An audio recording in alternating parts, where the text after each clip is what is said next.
It was a big day today in the age of diplomacy. Secretary of State Hillary Clinton went to drug war-ravaged Mexico. And on the plane on the way there, she told reporters that she feels very strongly that the U.S. shares responsibility for the escalating Mexican drug war because of, quote, our insatiable demand for illegal drugs and our inability to prevent weapons from being illegally smuggled across the border. The secretary added that part of what we're trying to do is not only acknowledge that, but working with the Mexicans to create the very best possible responses. So let me get this straight. You not only want to work to solve the problem, you're also not denying responsibility for having helped cause it. Who put the adults in charge? Oh, we did. Hey now. On that solving the problem front, with what amounts to a civil war just across our southern border, the Obama administration just announced plans to send more than 450 federal agents to the border, along with an assortment of mobile X-ray machines, license plate readers, and drug-sniffing dogs. And at last night's press conference, the president made it clear that if it is not enough, he will do more. What counts as more? Well, as to what still needs to be done, our own Andrea Mitchell got a chance to ask Secretary Clinton that and more in Mexico this evening. About shared responsibility. What should Americans realize about American responsibility for this drug war that's been escalating on our borders?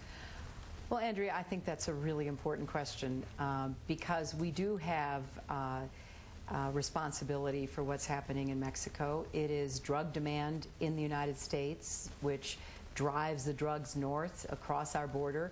If there were not such a high level of demand, it wouldn't be so profitable, and you wouldn't have these drug gangs fighting for territory because they make so much money selling drugs to Americans. And we have assault weapons and other guns coming south illegally to arm the drug gangs against the Mexican army and police. That's why we say it is a shared responsibility, and we're going to do everything we can to help President Calderon and the Mexican government and the Mexican people defeat the violence and criminality of these drug cartels. Apologize for the video technical difficulties there. I'm glad the audio was clear as a bell. We did just get that fed in right away. That interview just happened. Joining us now live from Mexico City is Andrea Mitchell, NBC News Chief Foreign Affairs Correspondent. Andrea, thank you so much for coming on the show tonight. It's my pleasure. We just raced back in the car. Let me just tell you about driving through Mexico City traffic. But the interview was really interesting, Rachel, because what she's really talking about is resetting the whole relationship with Mexico here. When she talked about that joint responsibility for the crisis in Mexico, talking specifically about the huge demand for drugs in the United States driving the entire crisis, is it your sense that she expects, that the State Department expects, that that means there's going to be domestic policy implications of what she said? Is that a call for things to change in terms of drug policy on the northern side of the border, our side of the border?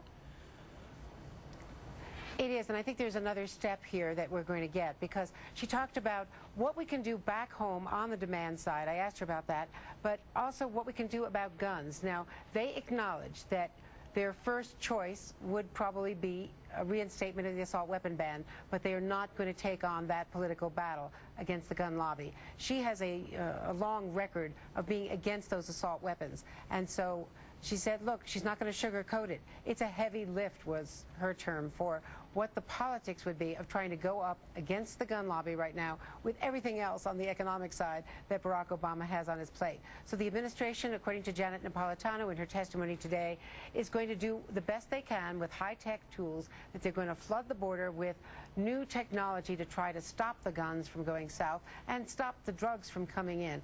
And also, I think just the fact, Rachel, that she acknowledged the shared responsibility meant a lot down here with the people I talked to and to the Mexican government, which, according to the President and the Secretary of State and everyone else with whom we talk about this, this Mexican president is really trying to go up against the cartel, and that is one reason for the escalating violence, because he is taking on, in many places, a corrupt police force, and certainly the drug cartels that feed the money into these corrupt government officials. And the Mexican president has been complaining for the last couple of years that the U.S. hasn't done enough on our side of it to stop the drug war, to work with him. We know about this new technology and these new federal agents going to the border.